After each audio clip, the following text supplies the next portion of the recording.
respiratorio. En la tarde de hoy hemos adelantado una de las charlas por dificultades técnicas de los ponentes y para este miércoles le corresponde el turno a la doctora Pamela Torres González. Pamela es residente de primer año de cuidado intensivo de la Universidad Nacional de Colombia y el tema que ha preparado ella para ustedes es la terapia de soporte renal continuo. Espero que les guste mucho, creo que la presentación quedó muy bonita. Buen día para todos. Adelante, Pamela. Bueno, muy buenas tardes para todos. Como el doctor acaba de mencionar, mi nombre es Pamela Torres González, soy residente de primer año de la Universidad Nacional y el día de hoy vamos a hablar de terapias de soporte renal continuo. Ahí esperen que no me avanzo, ya. Cómo vamos a llevar la charla, vamos a hablar algo de epidemiología, un contexto clínico, características de los tipos de terapia, las consideraciones fisiológicas al respecto, la anticoagulación, cómo monitorizamos el paciente en la terapia, cómo la retiramos, qué complicaciones tenemos y vamos a hablar algo muy puntual de inteligencia artificial. Para ponernos en contexto, hay que resaltar que desde el año 2000 ha ido en aumento la terapia en un 10% por año. Y si pensamos que los pacientes con insuficiencia renal pueden llegar a ser en un 30 o un 40% los que tenemos en la unidad de cuidado intensivo, sobre todo en Colombia y en América, en Estados Unidos, más o menos la causa más importante es la sepsis entre un 23 a un 48%, o en Europa la cirugía cardíaca son las causas más importantes. Estos pacientes que tienen insuficiencia renal, en un 15% son los que son llevados a terapias de soporte renal en la unidad de cuidado intensivo, sobre todo los niños menores de un año y entre los 10 y los 15 años, con una importancia muy grande, y es que estos pacientes que son sometidos a este tipo de terapia pueden elevar la mortalidad en un 50 a un 70%, y aquellos que sobreviven pueden requerir una diálisis crónica de un 10 a un 12%. Si evaluamos puntualmente los tipos de terapia que tenemos, la más usada es la diálisis peritoneal en un 41%, seguida de las terapias de reemplazo continuo en un 34%. Sin embargo, esta es la más relevante en los pacientes en cuidado crítico. Y de estas, las modalidades que veremos más adelante, la que más usamos o la que más se reporta en la literatura, sobre todo en este estudio que es el ESCAPE, reportaron más o menos 74.3% en frecuencia. Recordar que en un paciente que ingresa a la unidad de cuidado intensivo, por sí solo esto ya eleva el riesgo de presentar el riesgo para insuficiencia renal, y tenemos que tener una alerta muy importante y estar con todos los ojos encima, evaluando las fracciones de sobrecarga de volumen, marcadores como la creatinina, evaluando si cumple criterios según CADIGO, que es la que más usan los estudios, sobre todo cuando evalúan para estandarizar la parte de terapias de reemplazo renal, y los biomarcadores para yo establecer un diagnóstico y una estadificación de la insuficiencia renal. Y ya una vez yo diagnostico mi paciente, pues tengo que determinar quién de ellos pues son los que cumplen ciertas características para ser llevadas a estos tipos de terapia. El 90% de las causas por las cuales los pacientes son llevados a terapia de reemplazo renal son aquellas relacionadas con la insuficiencia en un 90% por alteraciones metabólicas y hídricas. Y estas metabólicas son sobre todo cuando tengo alteraciones del potasio, hiperfosfatemia, acidosis metabólica, cuando estas son refractarias al manejo médico y pues no mejoran con ello, la uremia con encefalopatía o sangrado, y una muy relevante que, como veremos más adelante, es la que mayor causa de mortalidad va a generar, es la sobrecarga hídrica, que nosotros deberíamos estar atentos cuando tenemos un porcentaje superior al 10%, en donde ya deberíamos estar estableciendo alertas para hacer un manejo temprano. Inclusive hay estudios que dicen hacer alertas tempranas con sobrecargas de volumen por encima del 5%, y otros de hasta un 20%, que ya es un indicativo como tal de la terapia. Un 4% de las indicaciones pudieran ser asociadas a errores innatos del metabolismo, sobre todo en trastornos del amonio, principalmente en pacientes recién nacidos, y un 2% en los pacientes pediátricos asociados a intoxicación, teniendo en cuenta que no todas las sustancias son susceptibles de ser eliminadas mediante este tipo de terapia, y en las que se van a permitir eliminarse por este medio es el alcohol, el litio, la metformina, el ácido valproico y los salicilatos. Una vez yo identifico que mi paciente tiene una insuficiencia renal y tengo que meterlo en algún tipo de terapia, tengo diferentes tipos de terapia según sobre todo el tiempo en el que yo voy a usarla. Tengo terapias intermitentes, que son aquellas que yo uso en tiempos muy cortos, más o menos 4 horas. Terapias de reemplazo renal continua, que son las que vamos a hablar ahora, más o menos van a usar por lo menos más de 24 horas en la terapia, e híbridas en las que yo uso la terapia entre 6 a 18 horas usando la tecnología de las terapias intermitentes, pero con las ventajas y la seguridad que tiene las terapias de soporte continuo.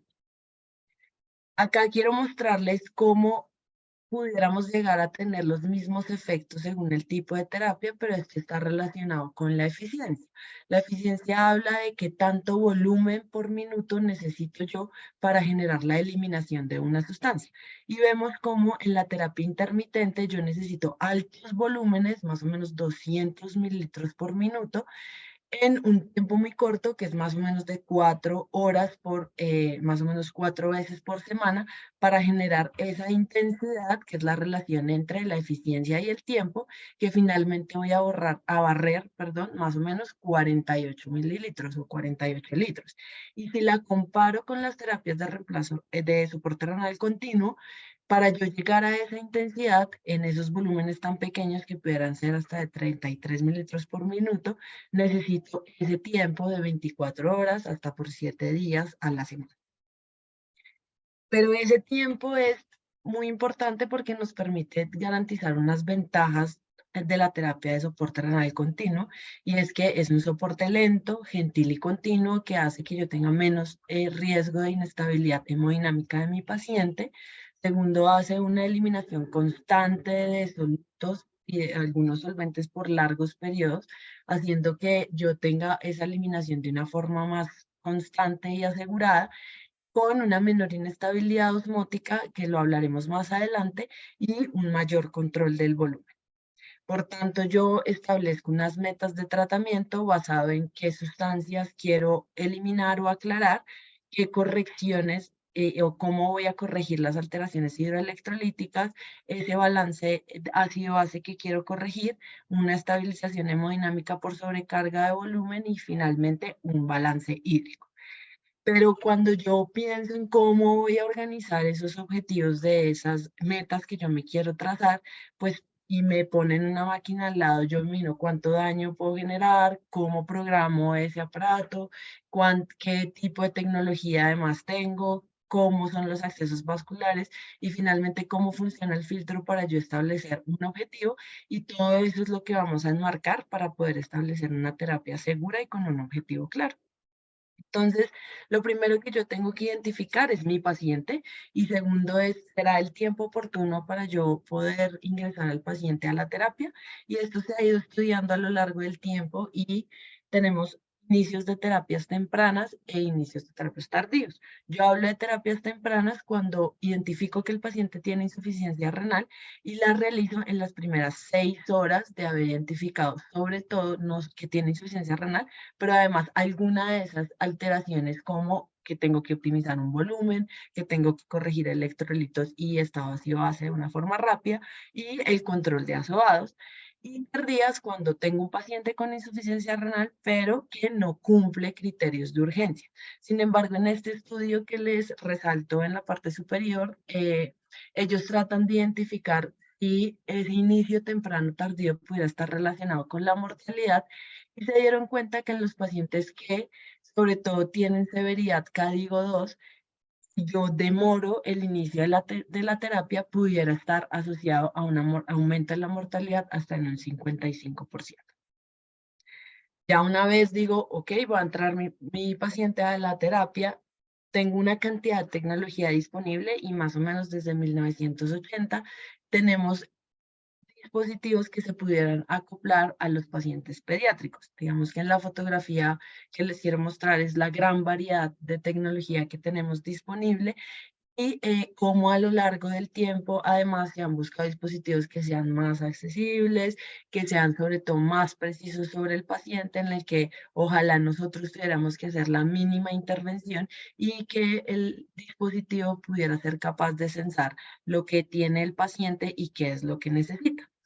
En ese sentido, este dispositivo funciona mediante un circuito, que esto es un ejemplo de una de las formas del circuito en la fotografía, que básicamente tengo un paciente conectado a un circuito mediante un acceso vascular que lleva unas tubuladuras que van a ser, digamos que guiadas o propulsado este volumen que sale del paciente a través de una bomba de sangre, que es una bomba de un rodillo, que genera un arrastre de la sangre que inicialmente nos va a generar una presión negativa, que ya veremos la importancia de ella, y unas presiones positivas para que este filtro, que es quien nos va a realizar la función, lo se genere de una manera óptima y una cantidad de tubuladura que me regresará la sangre al paciente. Pero yo para ser más óptimo y ese paso por todo este circuito, yo pudiera agregar ciertos líquidos que me pudieran optimizar la terapia, como líquidos de reemplazo o líquidos de alisante para generar una sustancia de eliminación que va a ser el efluente.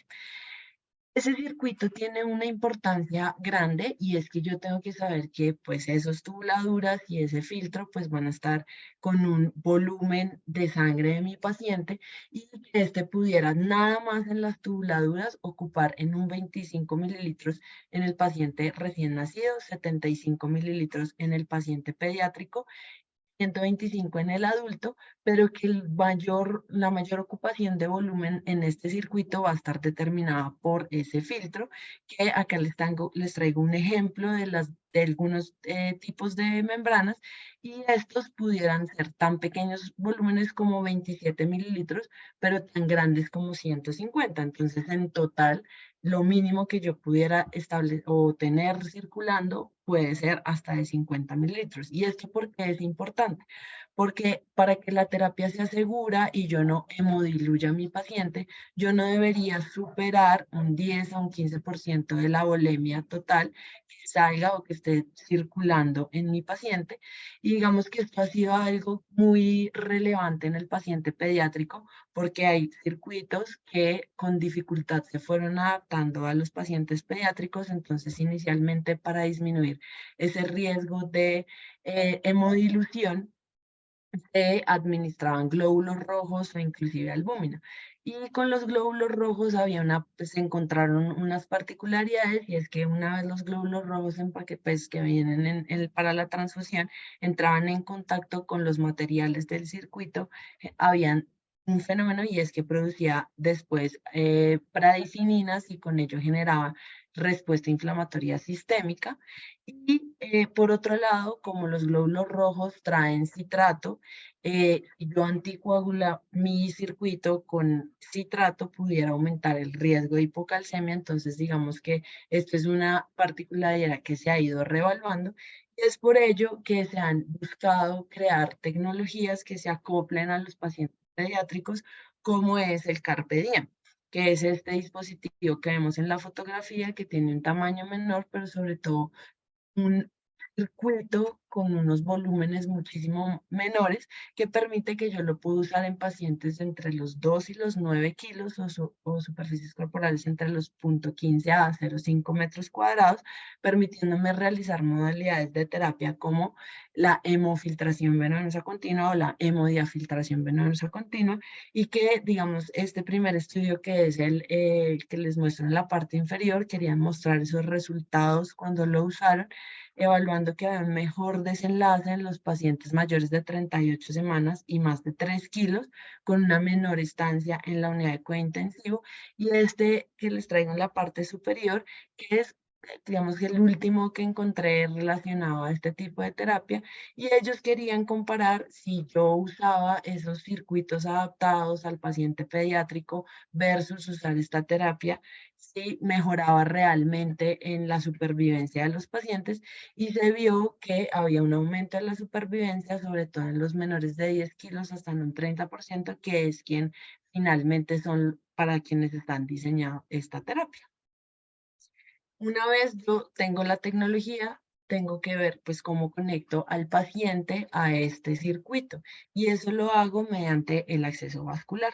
Hay que tener en cuenta que el acceso vascular, digamos, tiene una particularidad respecto a la ley de Poiseuille, y es que tenemos que recordar que yo tengo un fluido que quiero mover de un punto 1 a un punto 2. Y eso está determinado por un gradiente de presión, que esta P1 inicial va a ser la presión venosa en el paciente, y la P2 pues va a ser esa primera presión negativa, si recuerdan, para que genere ese gradiente y se mueva el flujo. Sin embargo, esto se puede haber afectado por algo de resistencia, y esa resistencia es donde los accesos vasculares van a jugar un papel relevante, porque la longitud está directamente relacionada con la resistencia, y el radio, a menor radio, mayor resistencia. Y acá les traigo un ejemplo del French menor, que serían los catéteres de 7 French que usamos en los pacientes recién nacidos. Como estos tienen una longitud de hasta 160 milímetros o 16 centímetros, pero con radios que pueden ser de hasta 0,06 milímetros. Entonces, la resistencia que esto pudiera generar es bien importante, y esta es una de las dificultades en los pacientes pediátricos. Y lo otro en relación a la longitud es también la ubicación en el paciente pediátrico, y es por eso que se recomienda que el acceso vascular ideal, o que yo debería usar como primera línea, debería ser en la yugular interna izquierda, que me permite, digamos, que la distancia que yo voy a recorrer con el catéter va a ser segura para que quede en la unión cabo-atrial, teniendo en cuenta pues esa longitud de 16 milímetros, seguido del femoral, con la dificultad que hay, que pues si el paciente necesita estar un poco con disminución de la movilidad para que no genere obstrucción del catéter, y de la yugular interna derecha, que pues va a ser como un paso más directo a esa unión cabo-atrial, y pues probablemente yo me sobrepase en la longitud que el paciente tenga. Y por último, la subclavia, que en los estudios se ha asociado a mayor riesgo de trombosis. Otra cosa que les quiero mencionar en la parte de acceso vascular, y es este estudio, que aunque ellos querían ver si se podían usar catéteres de menor tamaño, entendiendo que hay pacientes más pequeños a los que probablemente el diámetro de un catéter de 7 French no sea el adecuado,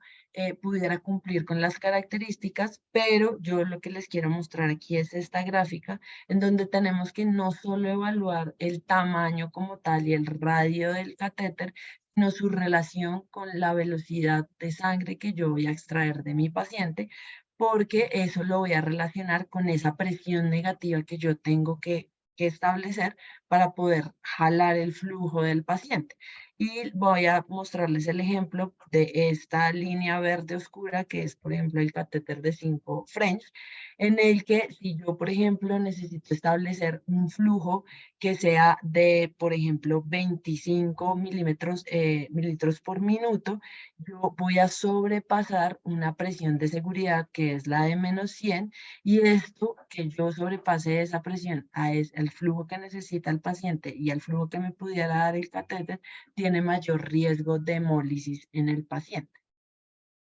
Por otro lado, hay consideraciones del circuito como tal. Yo quiero que mi circuito me dure lo que yo más pueda, y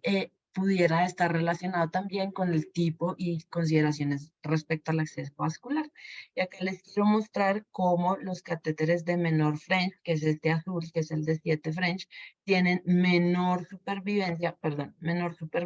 del circuito. Los accesos yugulares internos tienen mejor supervivencia respecto al femoral y al subclavio, que no hay como una diferencia entre ellos. E inclusive el tipo de terapia pudiera estar relacionado con esa supervivencia del circuito, teniendo mejor supervivencia en las terapias de hemodiálisis. Ya tengo mi acceso ahora, cómo voy a extraer la sangre de mi paciente y eso lo hago mediante un flujo sanguíneo y es ese flujo que sale del paciente, la velocidad a la cual yo le entrego al circuito la sangre del paciente. Y esto es muy importante porque es el determinante principal del aclaramiento, de la eliminación de sustancias que yo quiero hacer. Y esto va a depender del tamaño de mi paciente. A menor tamaño necesito velocidades más grandes y a mayor tamaño velocidades menores. Esto digamos que no tiene como una causa fisiológica, sino es una necesidad mecánica o propia de la máquina como tal. Y una vez yo garanticé que tengo un flujo suficiente, bueno, una cosa que quiero hacer mención acá también es que yo pudiera en el contexto de estos pacientes, pues estar mi paciente inestable. Entonces, puede que yo no garantice inicialmente un flujo alto o el flujo mayor que requiera mi paciente, porque hemodinámicamente él no soporte la extracción de ese volumen en esa velocidad inicial, sobre todo cuando estoy empezando, pero yo debería empezar con menos, pero siempre garantizando que vaya a entregar ese flujo sanguíneo final, porque es el determinante, uno de los determinantes del aclaramiento sanguíneo. Entonces yo siempre debo lograr la meta de flujo sanguíneo. Por otro lado, ya garanticé esa meta, ahora ¿quién me va a cumplir la función? El filtro. Entonces, mediante diferentes mecanismos fisiológicos que voy a empezar a mencionar a continuación, pues yo tengo una membrana que yo quiero que funcione de una forma ideal. ¿Y cuáles serían las características ideales de esta membrana? Que tenga un aclaramiento de bajo o medianas toxinas, perdón, pesos moleculares bajos y medianos, que tenga un adecuado coeficiente de filtración, que no tenga pérdidas de proteínas y aminoácidos, que no sea tóxico, que tenga una mínima activación trombótica, un mínimo volumen sanguíneo, que sea confiable, que yo pueda reutilizar y que sea de bajo costo. Esas membranas, tenemos unas membranas con materiales que son de celulosa los primeros, actualmente son de materiales sintéticos porque habían muchas reacciones de biocompatibilidad iniciales. Y esas membranas pudieran tener una disposición de fibras con las cuales la sangre va a entrar en contacto mediante capilares, que son fibras que son huecas y a través de ellas pasa la sangre y a través de unos poros que ellas tienen, o fibras en paralelo que van a atravesar como unas hojitas que están llenas de poros. La imagen que les traigo muestra una microscopía electrónica de diferentes superficies de membrana y en ellas quiero sobre todo resaltar la A y la D, que la A son las membranas de alta eficiencia, que son las que usamos en las terapias de soporte renal continuo, que son membranas con poros muy pequeñitos, como ven que son casi imperceptibles, pero con una distribución en la superficie de la membrana mucho mayor. Y la D, que son las membranas de plasma filtro, en la que a la misma magnificación se ve como el poro es muchísimo más grande y permite el paso de moléculas de mayor tamaño. Y esto es relevante porque las moléculas de bajo peso molecular, que son de menos de 500 kilodaltons, y las de mediano peso molecular entre 500 y 5000, como ejemplos de estas sustancias, son las que van a funcionar o pueden pasar a través de las membranas de alta eficiencia que vamos a usar en la terapia de soporte continuo, pero estas no, las de peso molecular grande, no pueden pasar porque el tamaño de la molécula es demasiado grande para ese tamaño del poro. Entonces, cuando yo voy a hablar del filtro como tal, la función principal del filtro va a ser aclaramiento. Y tengo 4 determinantes principales para que cumpla esa función. Y va a ser la velocidad de flujo sanguíneo, que ya vimos, y es esa velocidad a la cual yo le entrego la sangre al circuito para que cumpla la función. El peso molecular del soluto tendrá que ser de mediano o bajo peso molecular para que funcione, un tiempo que permita que esté en contacto. en contacto, perdón, y un flujo dializante que veremos que no funciona en todas las modalidades, que veremos más adelante cómo funciona, en donde yo agrego una sustancia para generar unos cambios, pero hay unas propiedades intrínsecas de la membrana que son creadas por los fabricantes que hacen que ésta sea de más o menos eficiencia, y eso se llama el coeficiente de transferencia de masa por superficie de área, y son características propias que hace cuando crean la membrana el fabricante y dice yo voy a poner una cantidad de más o menos poros o más o menor tamaño, y hablamos de flujos perdón, de membranas de alta eficiencia cuando estas tienen o pueden tener un paso de 500 mililitros por minuto. Y acá les traigo esta gráfica que me parece muy importante y es donde yo puedo establecer cómo hay una relación entre esa velocidad de flujo sanguíneo y la tasa de aclaramiento en relación al peso molecular del soluto. Entonces, la vitamina B12 es como la referencia de las moléculas de peso molecular alto y vemos que realmente no hay un aclaramiento así yo aumente la velocidad de flujo, simplemente porque la membrana no está diseñada para ese tipo de moléculas. Sin embargo, a medida que yo disminuyo el peso molecular de las membranas, de la sustancia, perdón,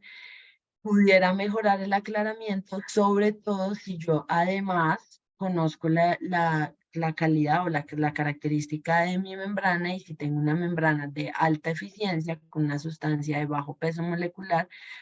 puedo aumentar la velocidad de flujo y con ello mejorar el aclaramiento de la sustancia objetivo que yo quisiera eliminar.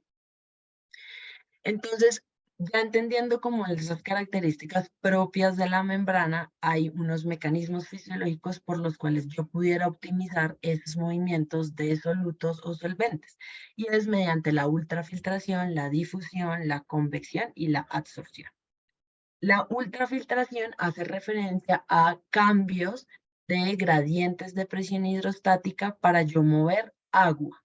Esos cambios de gradiente de presión están determinados tengo una membrana que pasa un flujo y ese flujo y está determinado por la velocidad de flujo sanguíneo.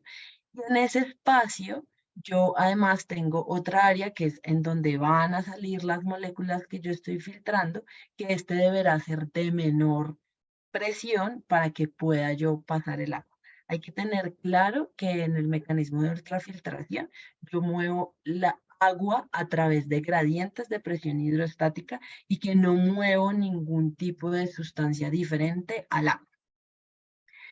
En el método de absorción, que también son métodos, o se conoce también como hemoperfusión, yo a la membrana le pongo unas características físicas o electroquímicas en donde yo hago que sustancias se adhieran como tal a ese espacio de intercambio y ni siga circulando por la sangre ni pase al influente y se quede ahí buscando lo que yo ya no quiero que mi paciente tenga circulando, y esos son los modos que usamos para, sobre todo, las intoxicaciones, donde se puedan agregar, por ejemplo, sustancias como carbón activado para que éstas se adhieran y me quiten lo que yo quiero sacar.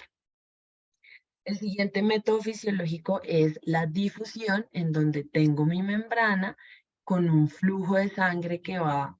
a pasar por ella. Yo ya sé que gracias a ese flujo tengo movimiento de agua, pero yo no quiero solo eliminar agua, yo también quiero eliminar solutos, y esos solutos lo puedo hacer gracias a administrar un líquido que se llama líquido dializante, que va a tener menores concentraciones de esa molécula que yo quiero eliminar para generar un gradiente de concentración de una alta concentración en la sangre a una baja concentración que administro en ese líquido para moverlo en ese sentido y poderlo eliminar. Hay que tener en cuenta además que yo ese líquido lo debo administrar en un mecanismo contracorriente. ¿Por qué? Porque si yo tengo acá, voy administrando o va pasando la sangre de mi paciente, acá vemos una representación de la urea, que son estos círculos amarillos, con una alta concentración de urea, cada vez que entra en contacto con el líquido dializado, este líquido traería 0 de urea, por ejemplo, y cada vez que entra en contacto, yo acá tengo mucho, acá tengo menos, se va a mover y va a surgir de la misma forma hasta el final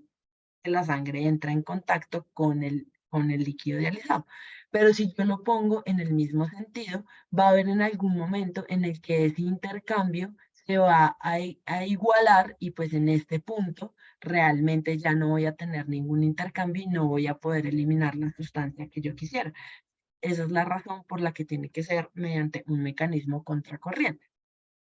Pero yo tengo que tener en cuenta que ese líquido no solo tengo que tener en cuenta lo que tengo que eliminar, sino también que hay sustancias que yo no quiero que pierda. Y esas sustancias que yo no quiero que pierda son, por ejemplo, el sodio, el bicarbonato y el magnesio. Entonces, en general, esas soluciones dializantes siempre traen una concentración, digamos que estable de estas sustancias y, y concentraciones variables de otros electrolitos, por ejemplo, que yo no quiero que el paciente, perdón, que quiero que el paciente elimine. El siguiente método es el método de convección, en donde yo quiero que esa membrana sea aún más eficiente. Y la forma de hacerla más eficiente es aumentando la presión que yo tengo en este espacio para poder mover las moléculas por fuerza. Y esas fuerzas están determinadas por las fuerzas o por el mecanismo de fuerzas de Pascal, en donde yo en un área cerrada, cuando agrego altas presiones, pues las moléculas se mueven en todos los sentidos. Y al moverse en todos los sentidos, yo pudiera generar en ese espacio de ese poro que pase esa molécula por presión. Y sobre todo esa presión determinada por el agua. ¿Cómo aumento esa presión en este espacio? Agregando un líquido que se llama líquido de reposición, que va a hacer que la cantidad de volumen que yo voy a tener en este espacio va a ser más grande, favoreciendo ese aumento de presión. Y una cosa muy importante con ese cambio de presión es que yo no solo voy a mover moléculas de bajo peso molecular, como pasa en la difusión, sino me permite mover moléculas de mediano peso molecular. Ese líquido de reposición yo lo puedo poner en dos partes del filtro. En una parte de anterior, que sería prefiltro, o en la parte ya una vez pasa todo el mecanismo y es al final del filtro, que sería postfiltro. Yo lo pongo prefiltro, garantizo que haya ese aumento de líquido y ese aumento de volumen en este espacio para generar el método de convección. Sin embargo, yo estoy diluyendo la cantidad de solutos que tengo en ese espacio. Por tanto, va a disminuir la eficiencia del aclaramiento de un 10 a un 15%, y digamos que tiene una ventaja y es que me disminuye el riesgo de trombosis de la membrana, pues porque yo estoy metiendo una sangre que está más diluida. La pongo post filtro, pues digamos que ese método de convección pues no va a estar porque yo ya le estoy poniendo ese líquido de reposición una vez pasó el filtro. Eh, digamos que se plantea en algunas cosas, la describen como un método para poder yo corregir la volemia. Sin embargo, lo que está establecido es que yo quiero hacer poner una cantidad de volumen prefiltro, pero sin que me afecte tanto el aclaramiento. Entonces se hace una distribución de líquidos entre un 50-50 o 70-30. Hay máquinas que vienen predeterminadas así o se pudiera ajustar a como uno lo quiera generar. Esos líquidos de reposición son sustancias con osmolaridades similares a las del plasma, con unas concentraciones de sodio estables, de bicarbonato o inclusive algunas clorobicarbonato. Y una vez yo entiendo estos mecanismos fisiológicos, pues puedo establecer un objetivo, ya sea porque quiero eliminar sustancias de bajo peso molecular mediante la difusión, de mediana baja y agua mediante el método de convección, o simplemente agua mediante ultrafiltración, y estableciendo qué es lo que yo quiero hacer con el paciente, pues puedo saber qué tipo de modalidad voy a usar. Tengo el SCUF, que es la terapia de ultrafiltración lenta continua, la filtración venovenosa continua, la hemodiálisis venovenosa continua y la hemodiafiltración venovenosa continua. Vamos a empezar con el SCUF y el método que este usa es la ultrafiltración. Yo tengo mi paciente que me genera una presión acá gracias a la velocidad de flujo sanguíneo y yo elimino agua.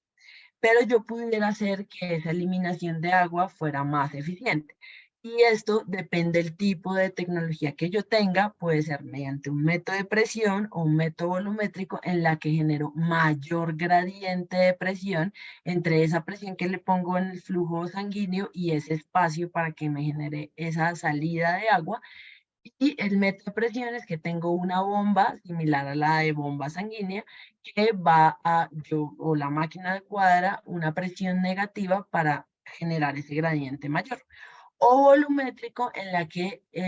la tecnología trae unas balanzas y yo simplemente digo, yo quiero que la cantidad de fluente total sea 500, por ejemplo, y ella va graduando esa presión en función de qué tanto va eliminando, que esas son las que actualmente tienen las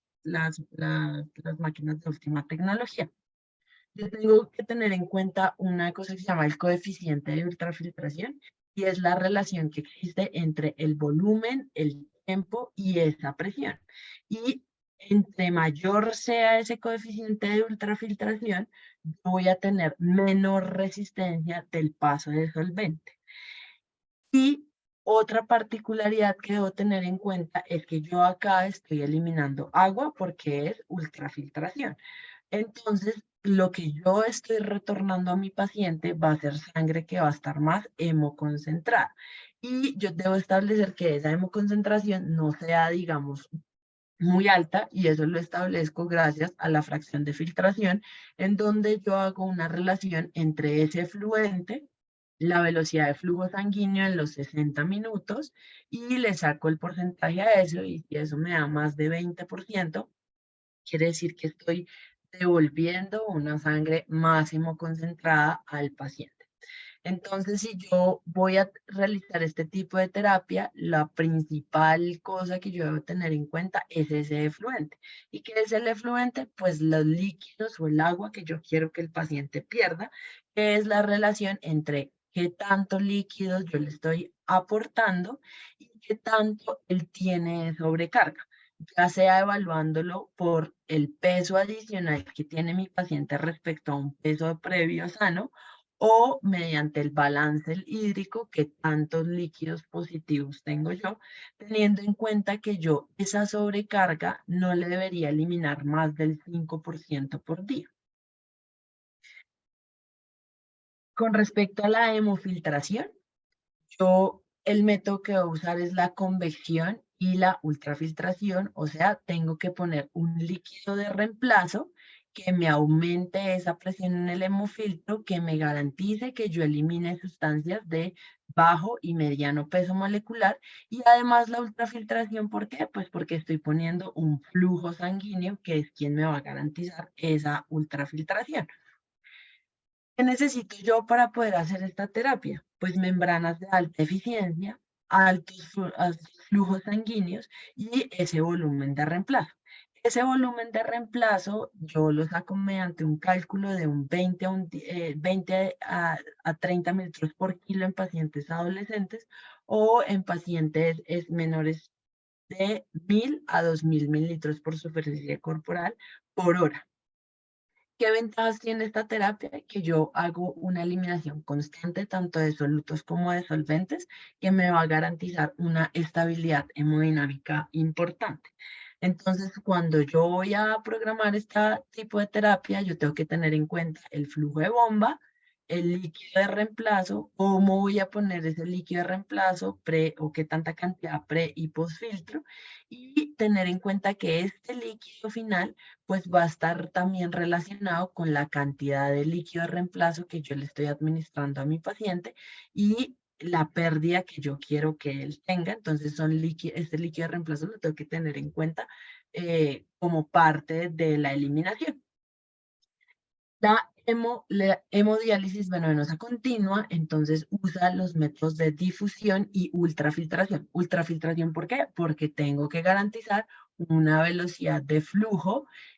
sanguíneo, que es quien me va a dar la ultrafiltración, y le pongo un líquido, que es el líquido dializante, que es quien me va a generar esos gradientes de concentración para yo barrer moléculas de bajo peso molecular. Y digamos que acá hay una controversia grande y es que no se sabe cuánto líquido realmente yo tengo que administrar y lo que recomiendan es una velocidad de administración de ese líquido, que puede ser bajo como 20 a 25 metros kilo hora, alto como 35 a 45 metros kilo hora, o hay otras literatura que describe que yo pudiera calcularlo como 1.5 a 2 veces el flujo sanguíneo para garantizar esa relación y que sea adecuada y yo pueda terminar eliminando los sustratos que quiero. Entonces, ¿qué tengo que tener en cuenta? El flujo de bomba, el tipo de dializante que quiero usar y esto va a estar en relación a, quiero eliminar potasio, cuánto potasio va a tener ese líquido dializante y el efluente, pues que va a ser la relación entre la pérdida y el dializante, que aunque ese dializante no se lo pongo directamente al paciente, sí va a terminar como en el mismo reservorio, por así decirlo. La hemodiafiltración combina todos los métodos fisiológicos, convección, difusión y ultrafiltración. Por tanto, yo tengo un líquido de reemplazo, un líquido dializante y pues garantizar una velocidad de flujo que me permita garantizar la ultrafiltración. Por tanto, todo eso es lo que yo debo tener en cuenta a la hora de programar una terapia de hemodiafiltración. Pero es importante saber que yo estoy exponiendo la membrana a altas velocidades de sangre y que yo lo que más quiero hacer es preservar esa membrana lo más que pueda. Y para eso es la anticoagulación. Esa anticoagulación yo la puedo hacer de tres formas, ya sea regional, o sea, en el circuito como tal, a mi paciente o inclusive puedo tener situaciones en las que no voy a hacer anticoagulación, sobre todo cuando el paciente tiene un sangrado activo de difícil control. ¿Cómo hago anticoagulación regional? Con heparina revirtiéndose con protamina antes de que ingrese al paciente, con citrato y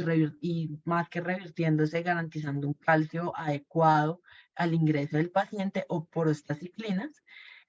sistémica con heparina, enoxaparina, dalteparina, argotraban y vivalirudina.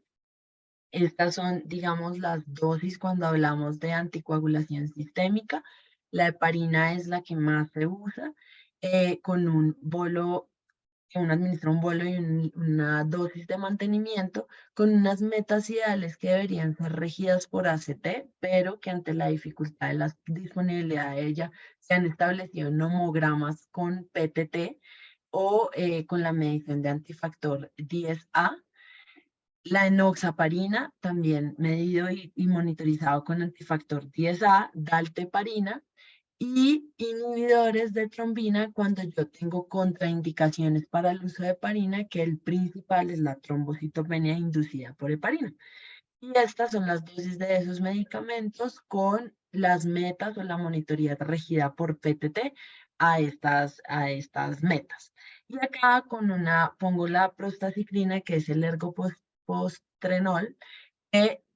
lo voy a usar sobre todo en anticoagulación regional a estas dosis, produciendo hipotensión y aumento de presión intracraniana. Sin embargo, no encontré literatura del uso de este en pacientes pediátricos.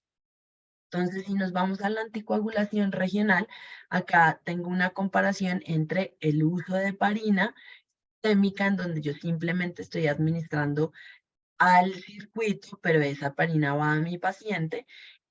sin revertir en ningún punto esa heparina. Y por otro lado, tengo una anticoagulación regional con heparina, en donde yo le administro precircuito al paciente heparina, que va a unas concentraciones de 500 unidades por cada cc, para garantizar una anticoagulación en el filtro y para que no produzca anticoagulación en mi paciente y el riesgo de sangrado secundario a ello, lo revierto con protamina, teniendo en cuenta que para 100 unidades de heparina, revertir 100 unidades de heparina, yo necesito 1 miligramo de protamina, y la protamina se pone en una concentración o en una velocidad, perdón, de 10 a 12 miligramos por hora. Y como yo establezco metas, una meta de PTT para mi paciente que sea menos de 45 segundos de PTT, y el circuito que esté ojalá entre 50 y 60 de PTT. Este es el nomograma que hay de ajustes de heparina para la terapia de heparina sistémica, en donde según los datos de PTT yo ajusto la velocidad de la infusión, y yo voy a hacer otro tipo de anticoagulación regional como el citrato. Entonces administro una infusión de citrato, que estas vienen en unas bolsas, digamos, ya prefabricadas, que son de 2.2 gramos por cada 100 cc. Y esto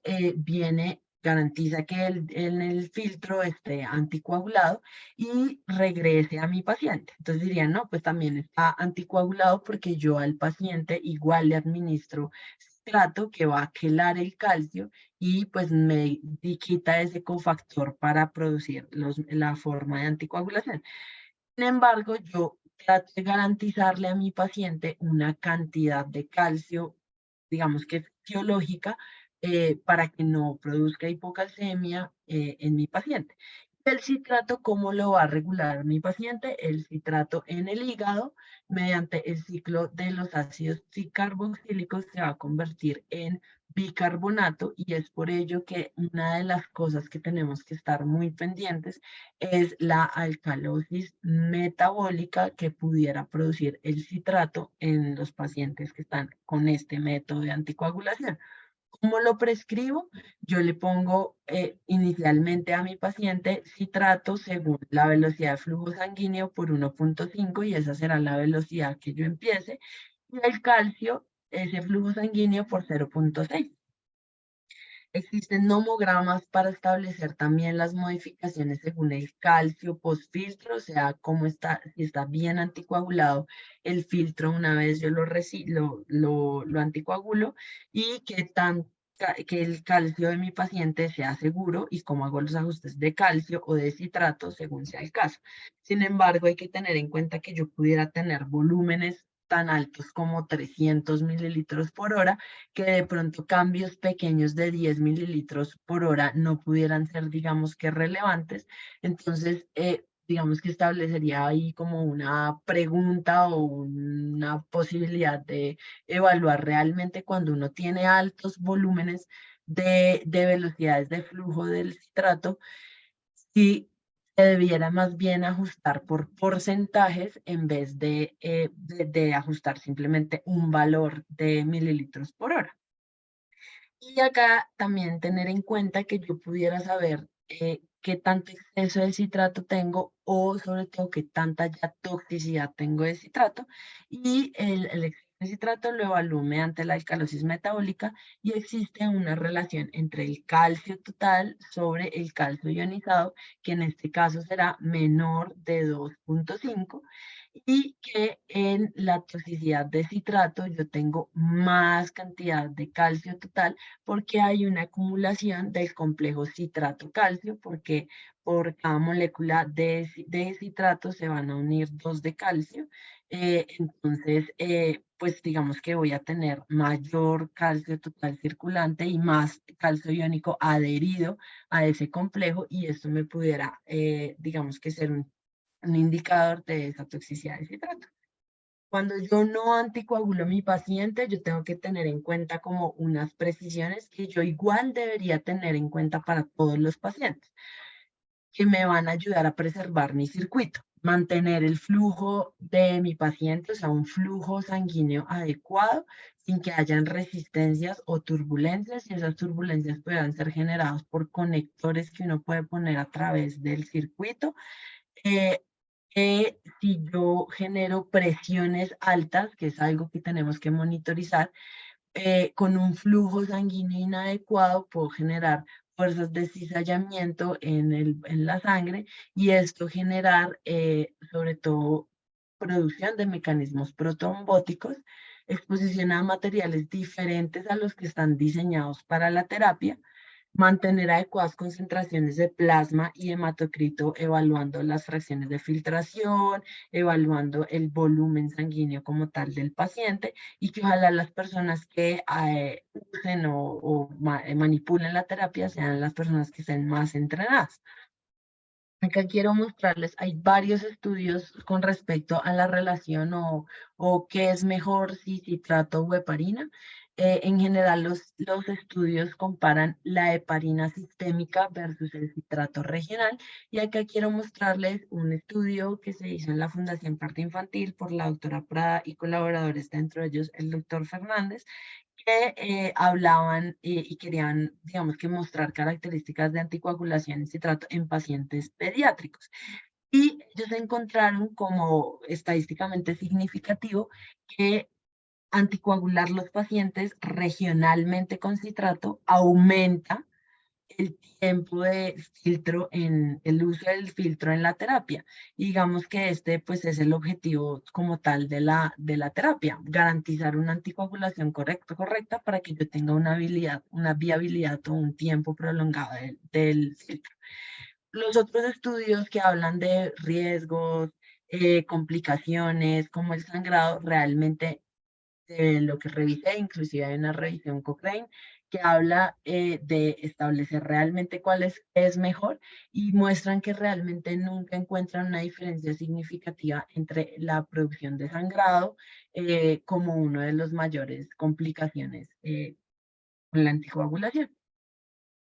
Hay otras cosas que yo tengo que tener en cuenta en mi paciente sometido a una terapia de soporte renal, y es que él no solo está perdiendo los solutos, sino dentro de esos solutos también está perdiendo minerales y vitaminas y hasta un tercio de los aminoácidos. Y que si no esté perdiendo directamente proteínas, pues si no tengo aminoácidos, no tengo con qué producir proteínas, y yo debería garantizar un aporte proteico de 3 a 4 gramos por kilo día. Otra cosa muy importante es el ajuste de la medicación, sobre todo de los antibióticos, si pensamos además que la principal causa de ingreso a terapias o insuficiencia renal sobre todo es la sepsis. Entonces, hay características propias de los circuitos, del medicamento, de la farmacodinamia y de la infección en las que yo pudiera determinar que requiero algún ajuste. Lo que ven en rojo son ajustes sobre todo para reducción de las necesidades o disminución de la dosis, y eso está determinado sobre todo si yo estoy prediluyendo mucho en la membrana al paciente, entonces quiere decir que la cantidad de soluto que yo o de antibiótico que va a tener pues va a ser mayor cuando regrese al paciente, porque además voy a tener, si además tengo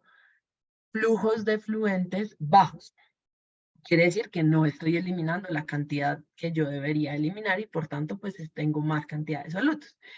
Y por otro lado, contrariamente, yo tengo que pensar es que necesito más antibiótico por condiciones relacionadas al circuito como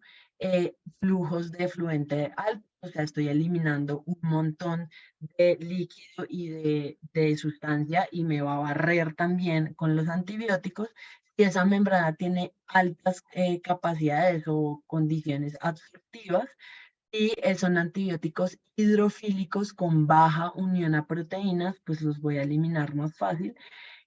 Si además mi paciente tiene diuresis residual, un aumento del volumen de distribución.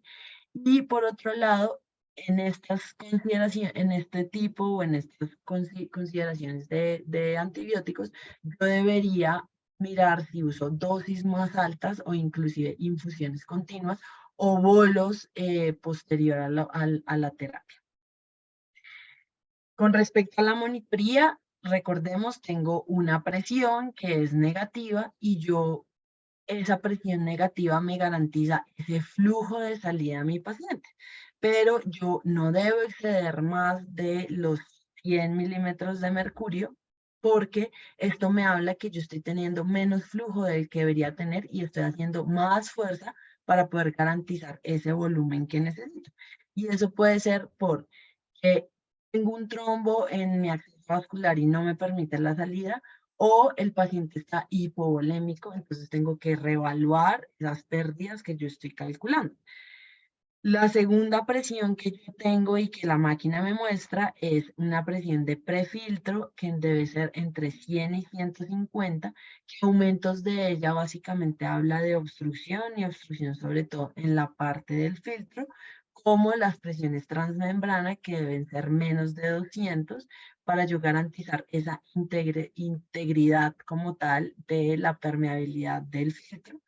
seguido de una presión de retorno, y esa presión de retorno me dice qué tan fácil estoy devolviendo yo la sangre a mi paciente, y esta ojalá no sea de más o menos de 100, para yo saber si está muy elevada, pues me habla también de trombosis a nivel del el punto de acceso. Otras cosas de seguridad que trae la máquina son los detectores de aire, en donde yo acá pues estoy metiendo igual sustancias dentro de este circuito que pudieran tener filtraciones de aire. Entonces tiene este, digamos, sensor que es un atrapador y detector de aire, que una vez él sensa una burbujita, tiene acá una pinza donde cierra el flujo para evitar que entre aire al paciente. Otro es la fuga de sangre, y este va sobre todo en la parte del filtro, donde evalúa si yo en el efluente solo estoy teniendo agua y solutos o tengo rastros de glóbulos rojos, que va a hablar si esa membrana pues está íntegra o no. Y una cosa muy importante es la temperatura, porque pues está circulando al ambiente una cantidad de sangre de mi paciente que yo debería garantizar todo el tiempo que tenga una temperatura adecuada al retorno para yo no inducir hipotermia en los pacientes. Pero yo tengo que evaluar también a mi paciente, y tengo que evaluarlo mediante el gasto cardíaco, la creatinina, índices urinarios,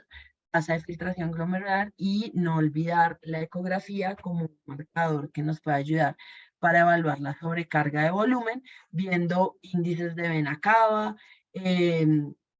la cantidad de sobrecarga que yo pudiera evaluar a nivel pulmonar, o índices de impedancia de la vena cava inferior.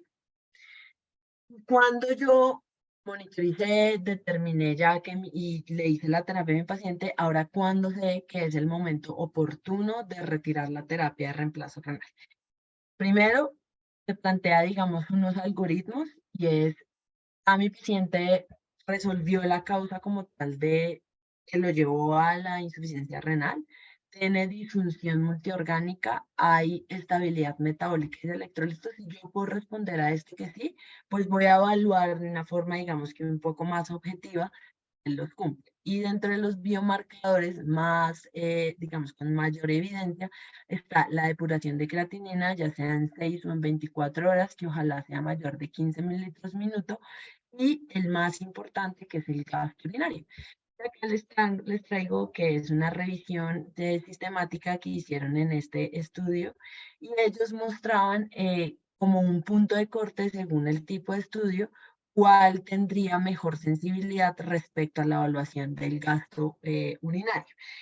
Esto aclarando que son en estudios en adultos. Sin embargo, quiero resaltar sobre todo cuando ellos lo evalúan respecto al peso, que pudiera, digamos, ayudarnos a nosotros un poco más en los pacientes pediátricos,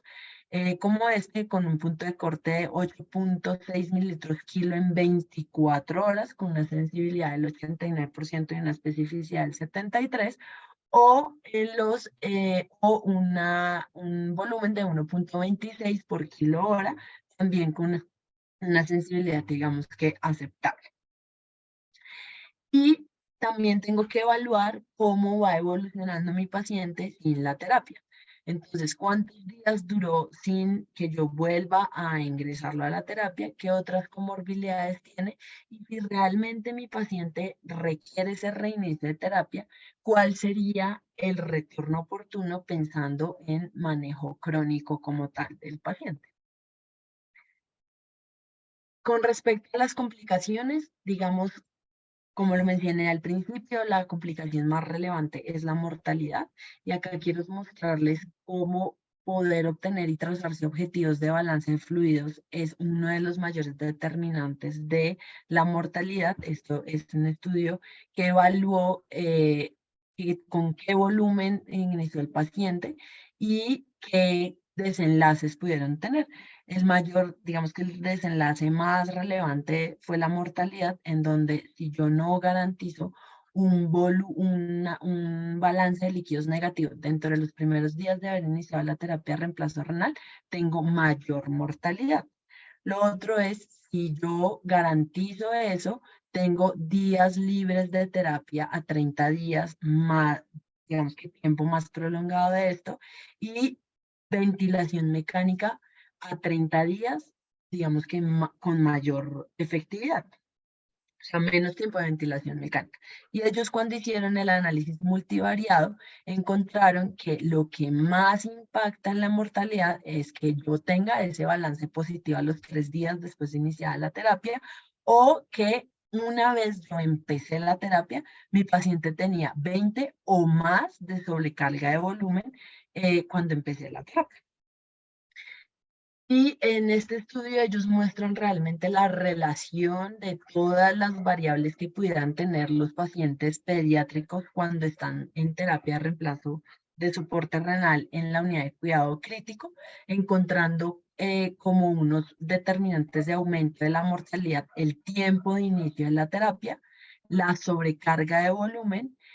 qué índice de mortalidad tiene al inicio de la terapia y digamos que el paciente como comorbilidad tenga enfermedad oncohematológica con resultados estadísticamente significativos que nosotros deberíamos tener en cuenta a la hora de plantearnos la terapia en nuestros pacientes.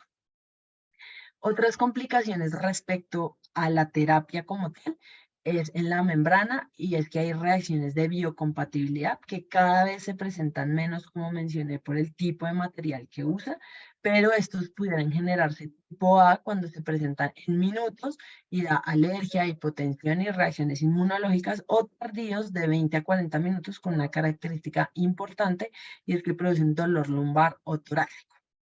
Otra complicación es la recirculación, y esto lo traigo porque, digamos, a veces pasa que hay volúmenes que cuando las jefes están conectando al paciente, dicen que un lumen funciona mejor para extraer que otro, pero tenemos que tener en cuenta que el catéter de alto flujo viene diseñado de esta forma, en donde el punto de extracción es un poco más corto y el de retorno más largo. Entonces, si yo cambio los lúmenes, pudiera aumentar el riesgo de recirculación y yo pudiera evaluarlo. Entonces, lo pudiera evaluar con esta fórmula, que es el boom sérico menos el boom que tiene a la salida del paciente, con el boom a la salida del paciente, o la entrada a la máquina, el boom sérico menos el boom de retorno al paciente por 100, y este no debería sobrepasarse del 30%. Y otra cosa muy importante es el síndrome de desequilibrio postdiálisis, que ocurre sobre todo al inicio de la terapia, en las primeras 4 horas, en donde yo hago un rápido aclaramiento de nitrogenados, y pues recordemos que este paciente estaría en ese momento con una tonicidad elevada, y si yo elimino de forma rápida esa tonicidad, pues voy a favorecer que el agua vaya al líquido intracelular, y por tanto me va a producir edema cerebral. Y